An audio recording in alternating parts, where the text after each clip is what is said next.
আসলে আলামিন মিশনে পাস নাম্বার কত, অর্থাৎ কত নাম্বার পেলে তুমি পাস করবে, এই প্রশ্নটা প্রত্যেক স্টুডেন্টের মনে কিংবা অভিভাবকদের মনে কিন্তু ঘুরপাক খাচ্ছে।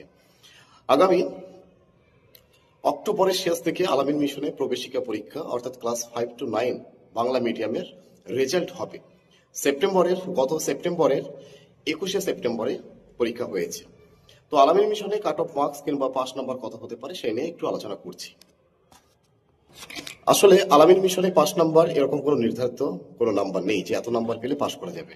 আসলে আলামিন মিশনের পাস নাম্বার অর্থাৎ কাট অফ এটা নির্ভর করে পরীক্ষার্থী কতজন ছিল, কত পরিমাণে ছিল, বেশি ছিল সেই বছর নাকি কম ছিল, কোশ্চেনের ধরন কেমন ছিল এবং স্টুডেন্টের পরীক্ষা কেমন হয়েছে।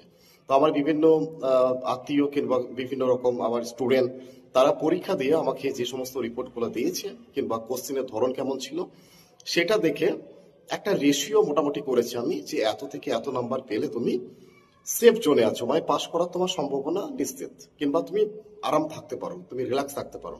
কিন্তু আমি আগেও বললাম যে আলামিন মিশনে কোনো নির্ধারিত পাস নাম্বার নেই, একটা কম্পিটিটিভ এক্সামের মতোই এটা, যে একটা রেশিও অনুযায়ী সেটা হতে পারে যে স্টুডেন্টের পরীক্ষাটি কেমন ছিল, কেমন পরিমাণে কোশ্চেনের লেভেল কেমন ছিল, মডারেট, হার্ড নাকি ইজি, এবং স্টুডেন্টরা কেমন পরীক্ষা দিয়েছে, এবং আলামিন মিশনে ভ্যাকান্সি অ্যাকচুয়ালি বিভিন্ন ভ্যাকান্সিগুলো কেমন, মানে বিভিন্ন শাখাতে কত পরিমাণে শাখা হয়েছে, সেখানে কতজনকে নেবে, এই সমস্ত জিনিস নিয়ে একটা রেশিও হয়। এই সমস্ত জিনিসকে মাথায় রেখে আমি একটা কাট অফ করেছি।